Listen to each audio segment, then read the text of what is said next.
Hebreos capítulo 12. Hebreos capítulo 12.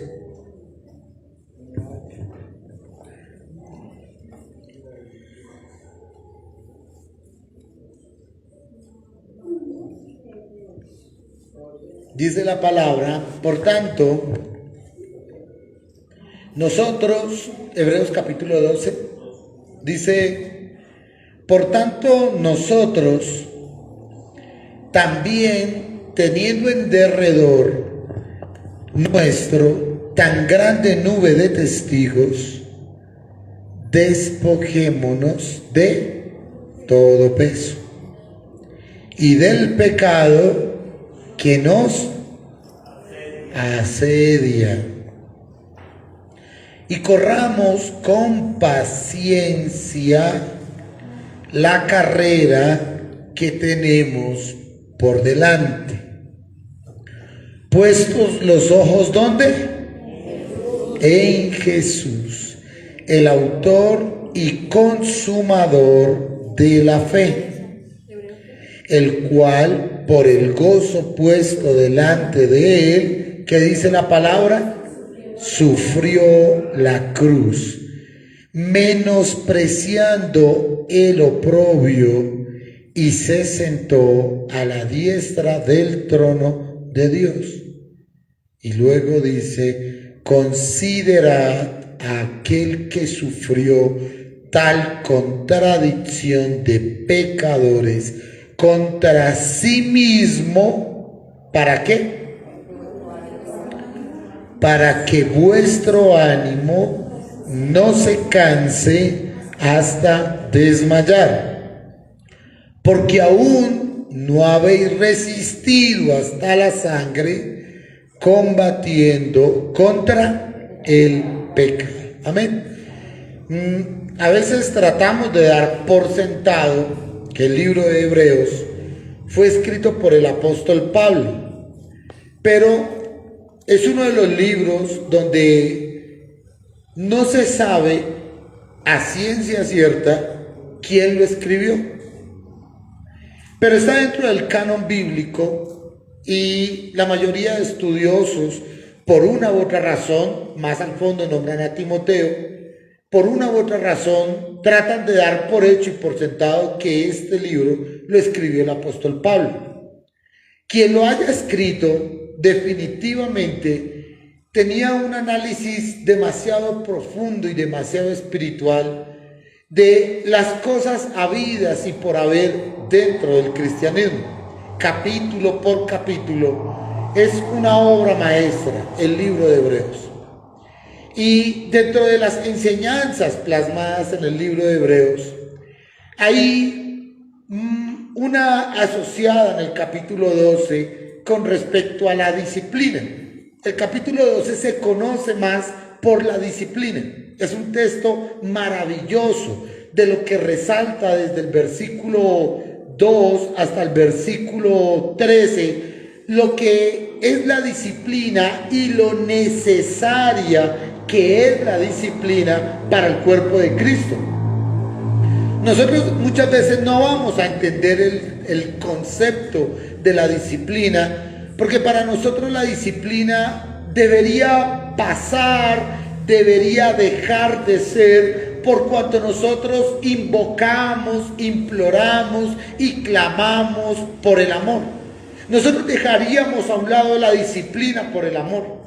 Porque para nosotros en una sociedad donde alguien disciplina, castiga o reprende, nosotros tratamos de confrontar, de exhortar, de aminorar el peso de la disciplina por el amor.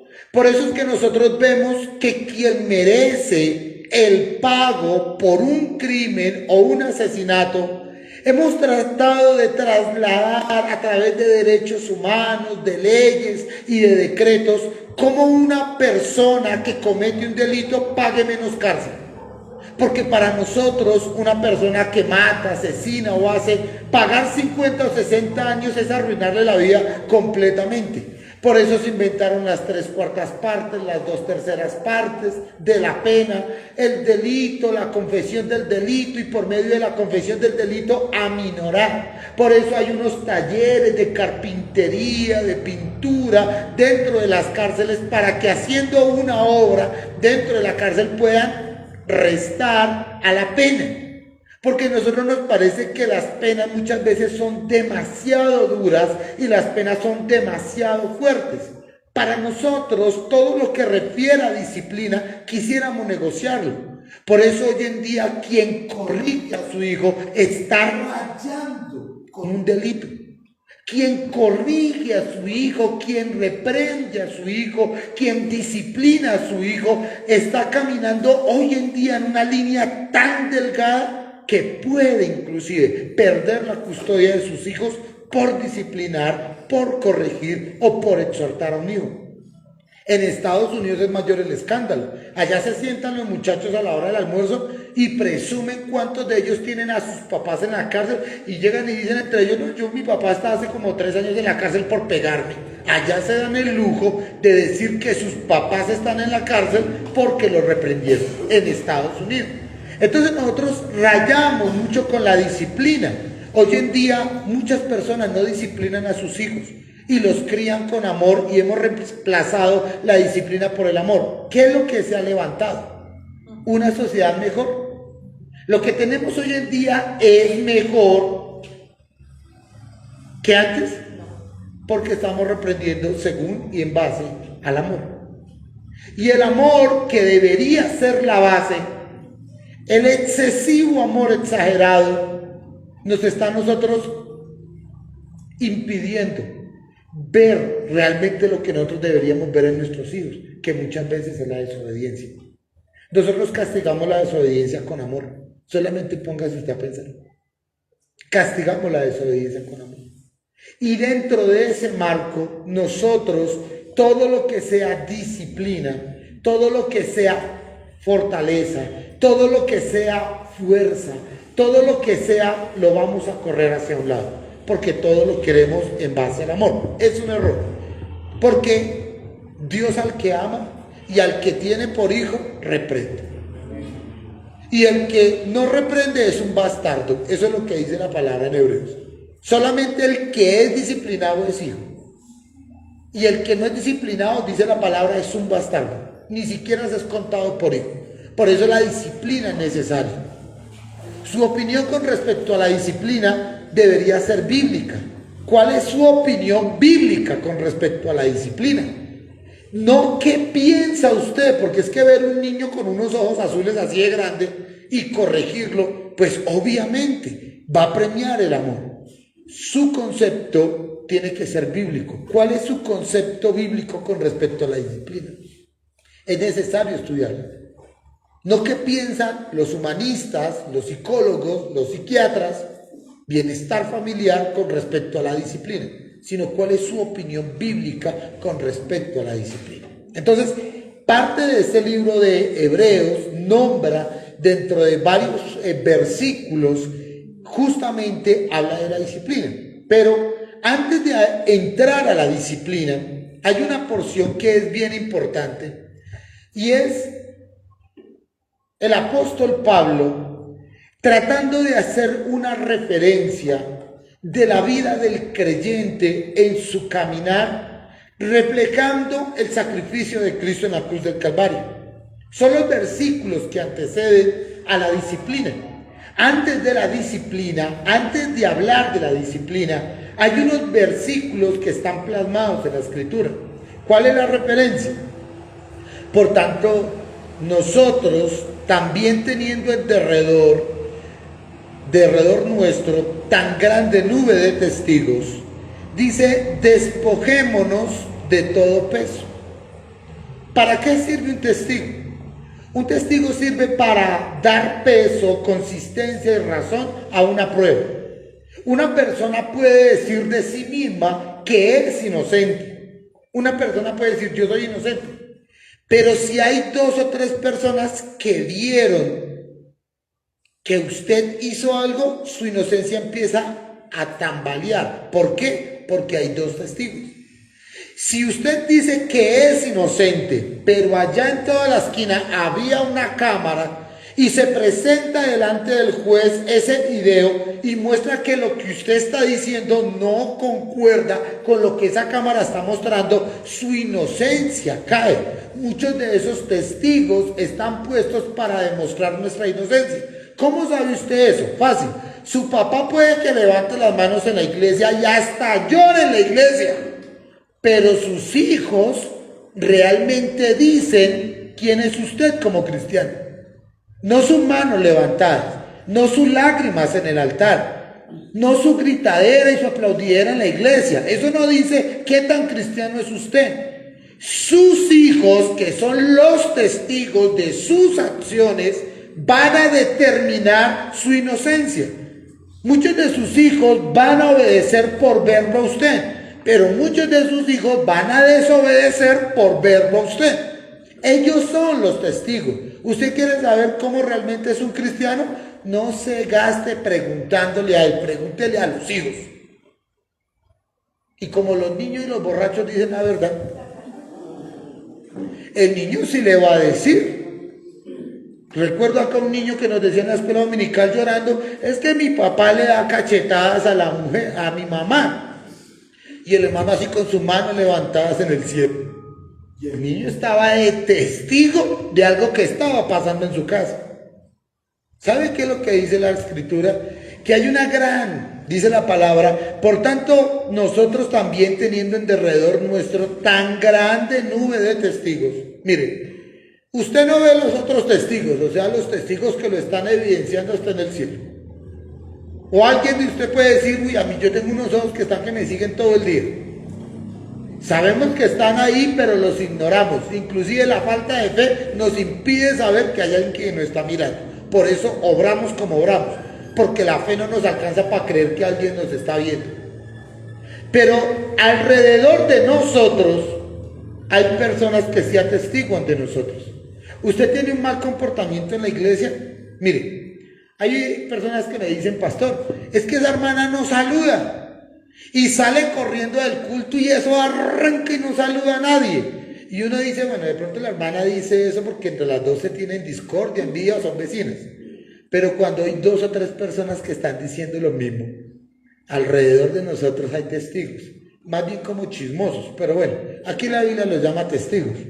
Y los testigos pueden realmente decir si lo que nosotros hacemos y decimos con respecto a la palabra es cierto o es mentira. Si nosotros realmente estamos viviendo el evangelio o no lo estamos viviendo. Si usted tiene no hay nada peor que tener un vecino cristiano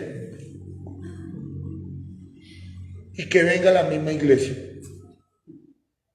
Si es por allá de la manantial o de la carismática, siga gritando a sus hijos, no hay ningún problema. Pero usted, ¿cómo va a gritar a sus hijos delante del mismo cristiano que es su vecino?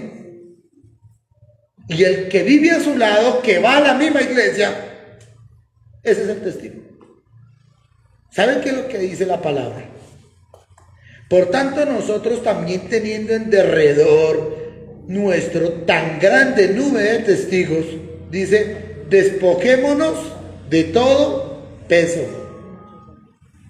Como usted tiene tantos ojos encima suyo, trate de caminar correcto. Porque esos ojos que lo están viendo, mi querido hermano, un día van a testiguar contra usted. Un día usted va a tener que predicar desde acá. Y la gente le va a estirar el pico diciendo,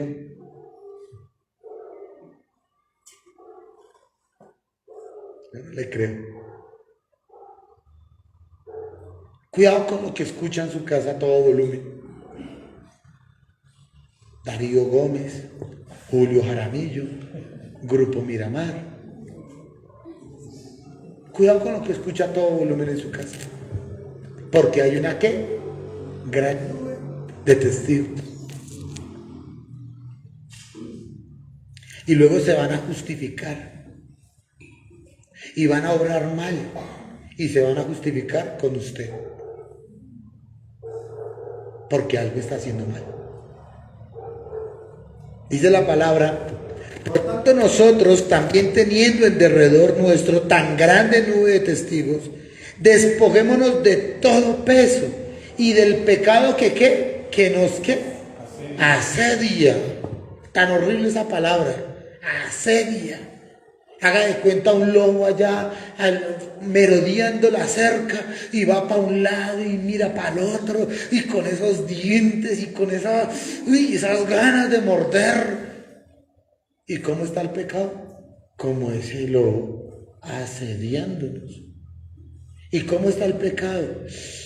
Chupándose los dedos, esperando la oportunidad, como cuando el gato ve la leche. Asediándonos de día y de noche. ¿Cuántas mujeres así bonitas y tienen ahí el merodeador a todos lados sacando pretextos, golpeándole a la casa para mirarla?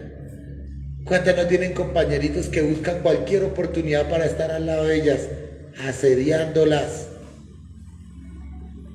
¿Sabe cómo anda el pecado? Según la palabra, despojémonos de todo peso y del pecado que nos asedia.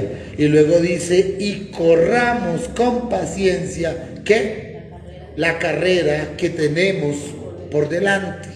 ¿Correr cómo? Con paciencia. Luego dice, puestos los ojos en quién. Jesús. ¿Puestos los ojos en quién? Jesús. En Jesús. La mayoría de veces utilizamos este versículo cuando una persona no vuelve a la iglesia, deja de congregarse, porque vio un mal testimonio. Vio que su pastor hizo algo mal, vio que una hermana hizo algo mal, vio que la hermana no la saludó o lo saludó y empezamos a buscar. Y nosotros tratamos de decirle a las personas que eso le pasa por poner los ojos ¿en quién? En el hombre. Y el que tiene los ojos puestos en el hombre, pues no demora en fallar. El que tiene los ojos puestos en el hombre no demora en defraudarlo. El que tiene los ojos puestos en sus hijos, no se preocupe, sus mismos hijos los van. El que tiene sus ojos puestos en su marido, ay Dios mío, Padre, de pronto se lleve una sorpresa. Y el que tiene puestos los ojos en su mujer, ay Dios mío, Padre de la gloria, de pronto se lleve una sorpresa. Los ojos, ¿dónde deben estar? Y Jesús, Él es perfecto. En Él no hay variación de sombra, Él es inmutable. Nuestro Dios no cometió pecado. Un cordero manso y humilde de corazón. El Dios que no se equivocó. El Dios que no cometió un error. El Dios que tiene un corazón todopoderoso, todo suficiente, grande, salvador. El Dios que nos oye, el Dios que nos consuela. Nuestro Dios y nuestro eterno Salvador. Solamente con Él no nos haría falta nada, solamente tomando de su mano. Pero somos humanos. Y como somos humanos, solemos muchas veces desilusionarnos, porque colocamos los ojos ¿en quién? En quien tenemos enfrente. Un día los papás, Sansón era el juez de Israel. Y Sansón, Dios mío, para arriba y para abajo haciendo cosas incorrectas. Y sus padres detrás de él. Donde iba Sansón llegaban sus padres. Y sus padres detrás de ese Sansón. ¿Y quién era Sansón? Juez de Israel. Y Sansón solo hacía cosas malas, que no era Sansón sino Cansón. Pero todo lo hacía mal Sansón. ¿Y sabe quién era Sansón? El juez de Israel. Y Dios lo había puesto por juez. Y lo que tenía Sansón no lo tenía más nadie. Y era juez de Israel. Ustedes se imaginan que ese juez entrara aquí a esta iglesia y nosotros tuviéramos que confiar en Sansón. Usted se imagina que se infartó el pastor. Ahora les presento el nuevo pastor, Sansón. Usted se imagina nosotros tuviéramos que colocar nuestra confianza, nuestra esperanza, colocar nuestra amistad en Sansón. ¿Se imaginan que Sansón fuera el pastor de la iglesia? ¿Con qué ojos miraríamos a Sansón? Imagínese nomás usted con una hija de 18, 19 años y se infartó el pastor y ahora viene el nuevo pastor, Salomón. Y usted con una muchacha de 17, 18 años. ¿Usted haría venir a la iglesia a su niña de 18 años sabiendo que el pastor es Salomón?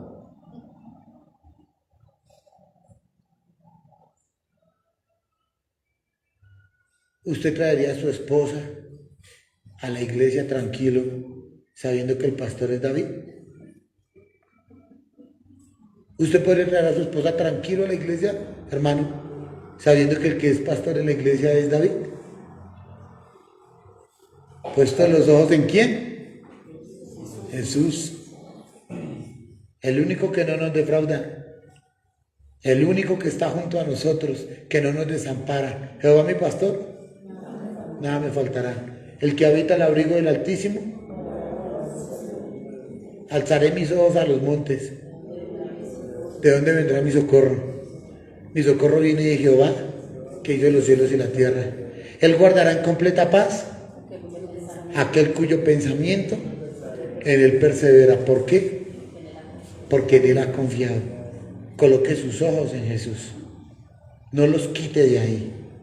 No separe sus ojos de Jesús. Se puede llevar una desilusión. Lo pueden defraudar. Si su fe está sustentada en su marido es carne, hueso y sangre, puede fallar. Y si sus ojos están puestos en su fe y su admiración profunda hacia su marido, la puede desilusionar. Dese cuenta cuántas personas han terminado apartándose de los caminos del Señor. ¿Por qué? Porque pusieron sus ojos ¿en quién? En el hombre. Y el que pone dice, maldito el hombre que confía en el hombre, pero bendito el hombre que confía en Jehová. Trata de colocar su mirada donde la debe poner, en el Dios Altísimo. Puestos los ojos en Jesús, el autor y consumador de la fe. Pero luego dice la palabra, el cual por el gozo puesto delante de él, dice la palabra, sufrió la cruz. ¿Sabe qué significa? Hay un reloj. Una alarma. Por aquí. Hay una alarma sonando. Por aquí. Ah, bueno. Dice la palabra, el cual, yo creí que era el marcapasos, dice la palabra, el cual por el gozo puesto delante de él, dice, sufrió ¿qué? La cruz. Nosotros no hemos logrado todavía aún imaginar lo que representó realmente el sacrificio de Cristo en la cruz del Calvario. Hemos leído tanto de él a través de la Escritura, pero no nos lo hemos podido imaginar. Nosotros crecimos en una civilización donde ya no se castigaba el delito, la pena, como se castigaba antes. Antes se castigaba con rejo. Antes se castigaba de una forma muy dura. Las cárceles, como no tenían derechos humanos, las cárceles eran mazmorras de la muerte. Y el castigo infringido sobre los que cometían delitos era una cosa extravagante, era una cosa supremamente dura. Miren, con decirles, sin ir tan lejos, la esclavitud. Estamos hablando de hace 200 años. La esclavitud. La forma como el esclavista tomaba como una cosa o un animal al esclavo y lo sometía a la fuerza, para no ir tan lejos, aquí en Cartagena. Y la forma como sometieron a fuerza, como obligaban a una persona a trabajar durante toda su vida picando piedra en algodoneras. La forma tan difícil que se vivió la esclavitud, nosotros no la conocemos. Nosotros nos quejamos de 8 horas laborales. Nosotros nos quejamos de a veces tener que trabajar en el sol. Pero antiguamente la esclavitud era terrible. Y nosotros, como no hemos podido lograr, hemos estado en un estado de gracia tan alto que no hemos podido realmente observar, ver y sentir lo que realmente significaba el castigar, el latigar, el infringir dolor en una persona.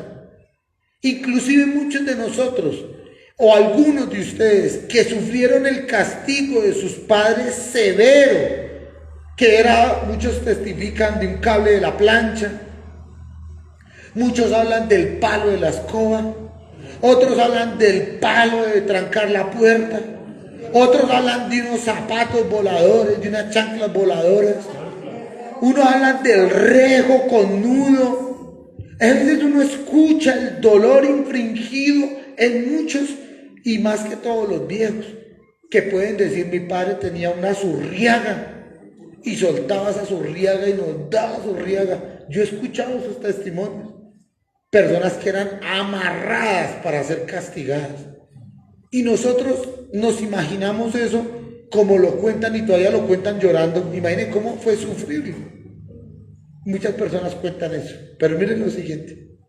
Dice la palabra del Señor: el cual por el gozo puesto delante de él sufrió la cruz. Cristo llevó con amor la cruz, pero la llevó con dolor. Él amó llevar la cruz. Cuando le ayudó, ¿cómo fue el que lo ayudó? Simón. Simón le ayudó un tramo, una parte le ayudó. Pero nosotros no le debemos nada a Simón, porque realmente el que llevó la cruz, el peso de la cruz, quien lo llevó siendo golpeado y latigado, fue nuestro Señor Jesucristo. A Él le debemos todo el sacrificio. Y cuando dice la palabra sufrió la cruz, es porque Cristo de todas las formas y de todas las maneras lo padeció. Cristo padeció el látigo. Cristo padeció el golpe. A mí nunca se me olvida cuando él no quiso responderle al sumo sacerdote y vino uno de los guardianes y bofeteó a Jesús, y Jesús le preguntó: ¿por qué me golpeas? Y Jesús tuvo que sufrir que jalaran su barba, su cabello, que lo escupieran, que lo arrastraran, que lo latigaran, que le dieran y le dieran y le dieran. La humillación total, todo el sacrificio que representa camino al Calvario. Y después de haber sido golpeado, haber sido latigado, haberle puesto una corona de espinas innecesaria, pero necesaria para quienes le estaban castigando. Y le pusieron una corona de espinas sobre su cabeza, no habiendo sido suficiente el golpe, la agresión por el cual había pasado. Tener que caminar casi 3 kilómetros con un madero grande, pesado en su espalda, camino al Gólgota. Y no vayan ustedes a pensar que eso eran esas callecitas pavimentadas para subir a Monserrate. Esto era un camino de dolor, porque era el camino que debía sufrir el asesino, el ladrón, el ampón, el violador. Era el camino que tenía que caminar todos aquellos que habían sido condenados a la cruz. Cuando dice la palabra sufrió la cruz, no vayan ustedes a pensar en que porque era Jesús no tuvo que sufrirla. La sufrió de principio a fin. Y la sufrió por amor. La razón de por qué la sufre por amor. Ninguno de nosotros, por duro que nos haya tocado, porque nosotros llamamos sacrificio a tener que coger ese bendito bus, y ese bendito bus ahí coger un trancón en la artillería y uno lleno de bolsas para llevarle comida a los hijos, y uno dice: uy, el sacrificio que me tocó a mí, llevarle a mis hijos y darles de comer.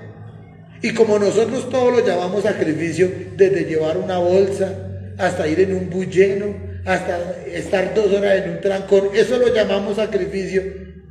Si eso es un sacrificio, entonces imaginen qué fue lo que hizo Cristo en la cruz del Calvario. Por amor a nosotros. ¿Cuántas cosas ha hecho usted por amor a sus hijos? Ahora mire cuánto hizo Cristo por amor a nosotros. Por eso no es comparativo el sufrimiento, el dolor y el agotamiento al lado de lo que Cristo hizo por nosotros. ¿Saben qué es lo más complejo? La falta de entendimiento de esto es lo que a nosotros nos separa y nos tiene tibios. Esa falta de entendimiento de sufrimiento en la cruz es lo que a nosotros nos tiene sin fe. Es lo que a nosotros nos tiene fríos, pálidos, insípidos y tristes. Es lo que a nosotros nos mantiene opacos, que nosotros no logramos comprender realmente qué fue sufrir la cruz. Si nosotros viéramos, entendiéramos qué fue sufrir la cruz, la fe del corazón de nosotros, junto con el amor, crecería. Pero nosotros hemos desdibujado, porque vemos a los pastores predicando de prosperidad, ya no hablan de la cruz. Porque nosotros tenemos el pensamiento de gente prosperada en camionetas, en Aruba, en Curazao, en Italia, en Estados Unidos. Y nosotros creemos que el cristianismo es eso. Y olvidamos que el cristianismo fue lo que Cristo hizo en la cruz del Calvario por nosotros. Sufrió la cruz. Y no siendo suficiente, dice la palabra del Señor, que se paró delante de un injusto como era Barrabás. Barrabás era un ladrón, era un hompón, era un malandro, era un pillo. Era lo peor de la sociedad. Barrabás no tiene otra palabra diferente sino al peor de la sociedad.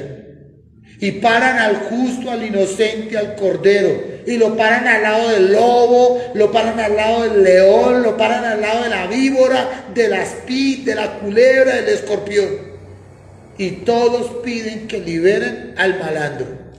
Y Jesús tuvo que presenciar la humillación. Eso es sufrir la cruz. Eso es sufrir la cruz. Y dice, estando él con alegría, con gozo en su corazón, sufrió la cruz. Luego dice la palabra, menospreciando el oprobio, la humillación. Es el Dios vivo, el Dios verdadero, el Hijo de Dios, el Altísimo. Y su cuerpo sangraba. Y sangraba sin parar. Y no había quien pudiera curar esas heridas. Y usted se cae y rápidamente vienen y le traen mertiolate, agua oxigenada, y vienen y le hacen sus pañitos y sus curaciones. Y a mí a veces me duele este dedo y eso no me deja cogerme bien de la varilla. Eso me pone incómodo donde quiera que voy. Ni para escribir sirve. Y a veces uno se queda de eso. Miren lo que sufrió Cristo. Sufrió la cruz. Cargó la cruz. Llevó la cruz. Y dice la palabra, menospreciando el oprobio. ¿Y sabe cómo le decían rey de los judíos? Y se lo pusieron aquí, en los 3 idiomas que habían. Y le pusieron aquí rey de los judíos burlándose. Y los que estaban allá enfrente se burlaban y decían, bueno, pero clame. ¿O no podrían venir los ángeles casi que lo mismo que le dijo el diablo allá cuando fue tentado? Pero vean, usted no es que es el Dios, a ver, bájense de ahí. Se aguantó la humillación, el oprobio. Delante de todos tuvo que aguantarse a Herodes. Tuvo que aguantarse a Poncio Pilato. Tuvo que aguantarse a toda la gente pidiendo crucifíquele, crucifíquele, crucifíquele. Toda la humillación que representa el sacrificio de Cristo en la cruz del Calvario. Tuvo que soportar los golpes, la infamia, el dolor, el llanto. Tuvo que soportarlo todo. Tuvo que soportarlo todo. Todo. A veces dicen de usted una mentira y usted se retira de la iglesia. Y Cristo lo soportó todo. A veces a usted un hermano no lo salva, usted se pone bravo y no vuelve. Y Cristo tuvo que soportarlo todo. A veces uno de sus muchachos le saca a usted la piedra y usted cree que es el fin del mundo y Cristo tuvo que soportarlo todo. Tuvo que soportar la cruz. Menospreció, dice la palabra, el oprobio. O sea, tuvo en poco el oprobio. No importó cuánto lo humillaran. Y nosotros tenemos pequeñas palabras y tenemos pequeñas frases de esa humillación. Ahí no está todo lo que él fue humillado. Tenemos una pequeña recopilación de la humillación de Cristo. Pero a Cristo lo humillaron más de lo que cuenta la Biblia. Cristo fue mayormente humillado y tuvo que soportar el oprobio completamente. Tuvo que ser humillado delante de los mismos que sanó. Tuvo que ser humillado delante de sus discípulos. Tuvo que ser humillado delante de su mamá. Tuvo que ser humillado delante de quienes decían que lo amaban. Y todos los que estaban enfrente de él, todos los discípulos, algunos de los que fueron con él y estuvieron con él, Juan estuvo con él. Juan que esperaba que el mismo mismo Hijo de Dios, con un movimiento de sus manos, con un pestañeo, simplemente con que Cristo lo pensara, muchos de los que estaban ahí caían al estrado de sus pies. Sus enemigos hubieran caído al estrado de sus pies. ¿Cuántos de sus discípulos estaban esperando? ¿En qué momento de gloria, de esplendor, de majestad iba a producir Jesús para ser libre de todo el sufrimiento y de todo lo oprobio que estaba pasando? Y lo peor de todo, tuvieron que ver casi todo el sufrimiento y ver que Jesús, en quienes estaban esperando y confiaban, no hizo nada. Y Jesús tuvo que ser humillado delante de sus discípulos, delante de los mismos que hizo milagros, delante de los mismos que sanó, delante de los mismos que rescató, delante de los mismos que él mismo llamó para servir. Fue humillado delante de ellos, delante de los suyos, de quienes estaban esperando la salvación y redención. Su madre estaba ahí. Varias mujeres estaban junto con su madre llevando a su pobre mamá en el duelo, en el dolor de ver a su hijo ensangrentado, irreconocible del dolor, irreconocible de la inflamación, irreconocible de tanta hemorragia, de tanta sangre. Y su madre tuvo que presenciar, fue humillado delante de su madre. Y delante de su madre fue golpeado, y su madre tener que decir basta, no más, y de ver cómo sufría él y ser humillado delante de todos. Eso es sufrir la cruz. Eso es sufrir la cruz. Eso es el menosprecio al oprobio. Menospreció, tuvo por poco el sufrimiento, tuvo por poca la humillación. ¿Y sabe por qué lo hizo, mi hermano? Por amor a usted y por amor a mí. No importó cuánto lo humillaran, no importó cuánto tuvo que pasar y cuánto tuvo que sufrir. Todo lo hizo por amor a nosotros. Todo. Menospreció la gloria delante de ellos, simplemente por nosotros. ¿Sabe qué dice la palabra del Señor? Puesto los ojos en Jesús, el autor y consumador de la fe. ¿Dónde estaban los ojos de Juan cuando Cristo estaba crucificado? Y aunque tenía a Cristo ensangrentado, clavado, justamente los clavos en sus pies, los clavos en sus manos, ¿dónde estaban puestos los ojos de Juan? En Jesús. Y lo veía en debilidad, y lo veía en dolor, lo veía en gemir, lo veía ahí sufriendo. Pero los ojos de Juan, aunque lo vio en debilidad, nunca fueron quitados de su maestro. ¿Dónde estaban los ojos de María, su madre?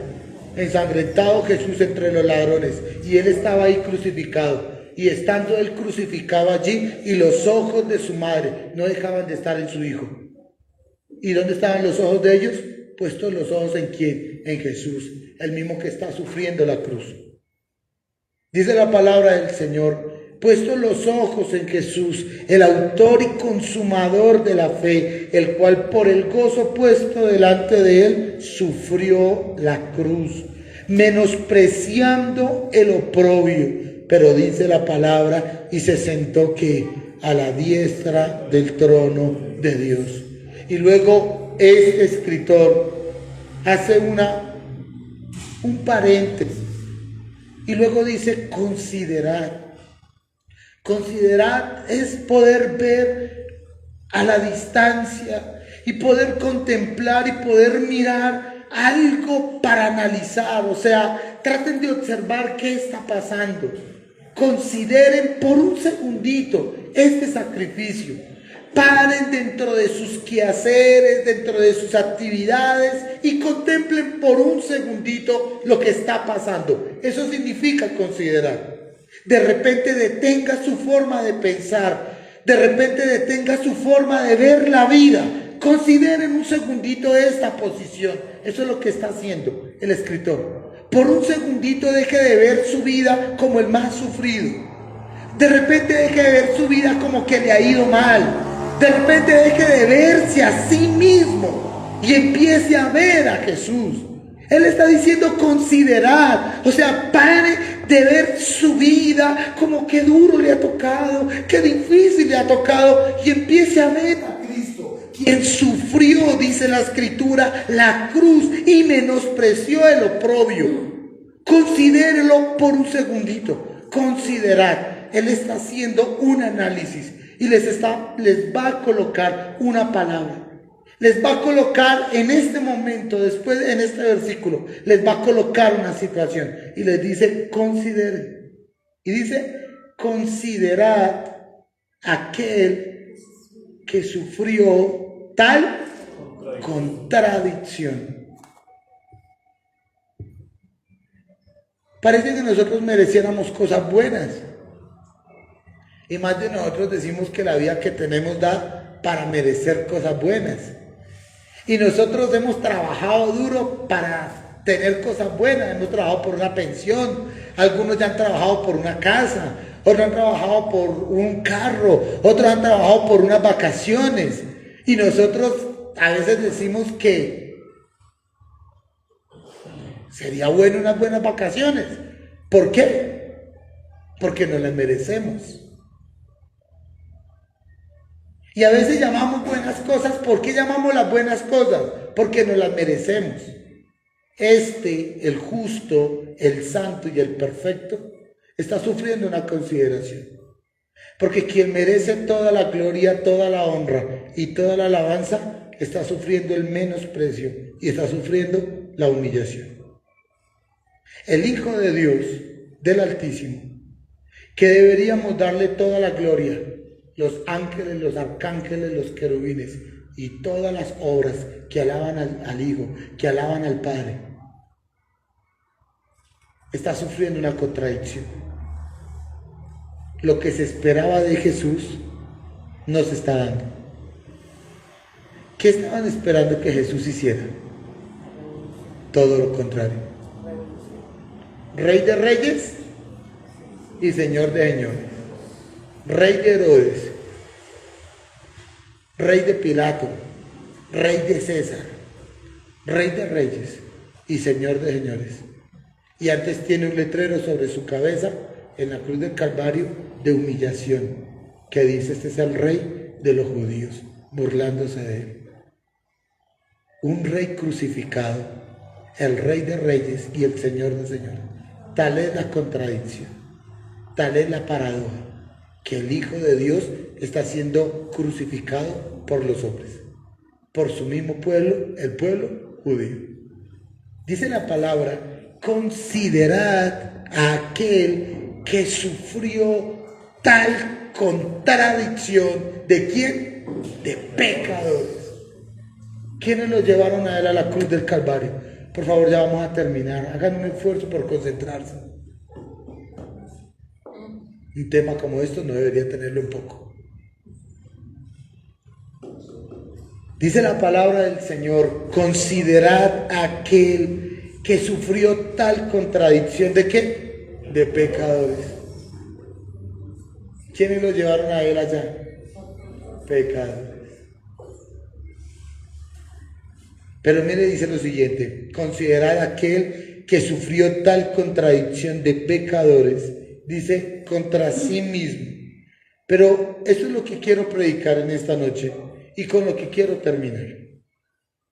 Desen cuenta todo el panorama de la cruz. Y esto no es nada. Nada, esto no es nada de lo que yo le estoy diciendo. Ese es el sufrimiento de la cruz y ese es el menosprecio del oprobio. Todo eso con una razón, con un motivo, para que vuestro ánimo no se canse hasta ver más de él.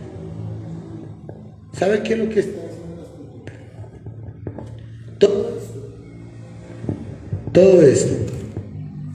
Todo esto que se está escuchando, ¿para qué? Ponga sus ojos en la letra. Ponga sus ojos en la letra, por favor. Capítulo 12, versículo 3. Considerad a aquel que sufrió tal contradicción de pecadores contra sí mismo. ¿Para qué?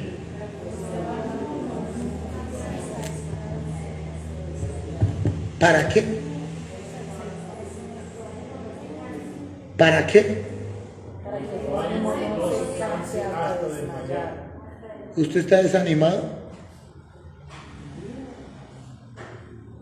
¿Usted está que tira la toalla? Mire todo lo que hizo Cristo para que su ánimo no falte. Mire todo lo que sufrió Cristo para que usted no desmaye. Mire todo por lo que pasó Cristo. ¿Para qué? ¿Para qué? Para que nuestro ánimo no se canse hasta desmayar. No se canse hasta desmayar. Hay un para qué. Y ese para qué nos está indicando el por qué, la razón de por qué todo esto. ¿Por qué se sufrió la cruz? ¿Y por qué se menospreció el oprobio? ¿Para qué? Para que nuestro ánimo no se canse hasta desmayar. ¿Y hay más de uno de ustedes que quiere tirar la toalla? ¿Y hay más de uno que por un problemita quiere salir corriendo? ¿Y hay más de uno que no sabe si este año va a terminar caminando con Cristo? ¿Y hay más de uno que está pensando eso que su hermana le dijo y que su hermana no le dijo? ¿Y hay más de uno que está pensando que yo por ahí no vuelvo que porque hay chismosos? ¿Y hay más de uno que está pensando yo por ahí no vuelvo porque a mí no me hablan? Y Cristo dio su vida, sufrió la cruz, menospreció el oprobio para que usted no desmaye, para que usted no se canse, para que usted resista. Y usted está a punto de irse porque se peleó con un hermano. En vano es el sacrificio de Cristo. Me largo por cualquier cosa. En vano es el sacrificio de Cristo. Si yo busco un pretexto para irme para el mundo, no entiendo el sacrificio, me falta fe. No comprendo la escritura, la leo y no la entiendo. Quien desmaya, quien se aparta, no entiende la escritura y no entiende el sacrificio de Cristo. Así tenga un crucifijo de 3 metros en su pared, no entiende la escritura. Quien desmaya, se cansa y se aparta, no ha entendido lo que Cristo hizo por él. Porque todo lo que Cristo hizo, porque todo lo que Él sufrió, porque todo lo que Él tuvo que soportar, lo hizo para que nuestro ánimo no se cansara hasta desmayar. Así que si usted está pensando en apartarse y siente que su corazón se está enfriando, y usted ya siente que está un pie tibio y el otro lo tiene caliente, empieza a pensar en la cruz del Calvario, mi querido hermano. Y empieza a pensar en todo lo que padeció Cristo por usted. Y si usted logra entender el sacrificio de Cristo en la cruz del Calvario, su corazón va a arder en llamas. Y su corazón va a arder porque usted entiende lo que Él hizo. Y porque Él lo hizo de la forma que lo hizo, lo que sufrió, lo que padeció, y usted logra entender lo que Él hizo por usted y por qué lo hizo, usted va a empezar a entender y amar la escritura de una forma diferente. Ese es el amor al evangelio, es el amor que permanece, es el amor consistente, porque nadie que pone su mano en el arado y mira hacia atrás es digno de mí. Cristo ya lo hizo. ¿Sabe qué dice la escritura? Con Cristo estoy juntamente crucificado. Y la cruz no es unas vacaciones en Cancún, no son unas vacaciones en Aruba o en Curazao. Con Cristo estoy juntamente crucificado. Y ya no vivo yo, mas Cristo vive en mí. Y lo que ahora vivo en la carne, lo vivo en la fe del Hijo de Dios, el cual que me amó y se entregó a sí mismo. ¿Por quién? Por mí. Eso es estar crucificado con Él. Es entender lo que hizo por mí. Estar juntamente crucificado con Cristo es entender lo que Él hizo por mí. Y si yo logro entender lo que Él sufrió por mí, estoy crucificado con Él. Nadie puede estar hablando de que con Cristo está juntamente crucificado si no entiende lo que significa estar crucificado. ¿Quién puede hablar de la cruz si no entiende el sacrificio? ¿Quién puede andar con un escapulario de madera, de oro, de diamante, cuando no es capaz de comprender lo que sucedió en la cruz de Calvario? Y todo lo que pasó sucedió para algo. ¿Sabe para qué sucedió? Increíble. Para que vuestro ánimo no se canse hasta desmayar. Y a veces nos golpea la vida. Y a veces son algunas noticias las que nos ponen a llorar. Y a veces vienen cosas tan difíciles que uno quisiera tirar la toalla. Y a veces vienen situaciones porque en el mundo ¿qué? Tendréis aflicción. ¿Pero qué? Pero confiad. ¿Confiad por qué? Porque yo he vencido. ¿Y lo venció a través de qué? Del sufrimiento en la cruz del Calvario. Cuando yo logro entender eso, que hay un para qué, es para que yo no me desanime.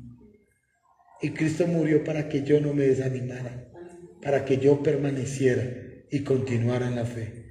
Así que si usted está un poquito desanimado, desalentado, achantado, aburrido, si usted se siente un poquito solo, empiece a pensar en Cristo.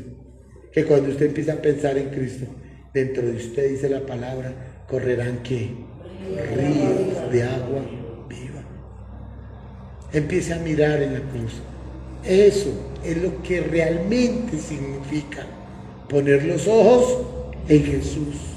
Eso es lo que significa que Juan estaba frente a la cruz, viendo a su maestro golpeado, sangrando y atravesado por los clavos. Y aunque lo vio moribundo y lo vio fallecer en la misma cruz del Calvario, sus ojos nunca dejaron de estar en él. Y su pobre madre dolorida, agotada y sufriendo y viendo lo que le tocó ver a su hijo de la forma como lo vio. Pero los ojos de María, ¿dónde estaban? En Jesús. Eso es entender el sacrificio. Es ver como Juan y es ver como María. Puestos los ojos en Jesús. El que tiene sus ojos en Jesús no se va a apartar. El que tiene sus ojos en Jesús no va a terminar en el mundo. El que tiene sus ojos en Jesús no va a terminar desamparado. Porque la esperanza bienaventurada ha venido a su vida. Amén. Por favor, colóquese sobre sus pies.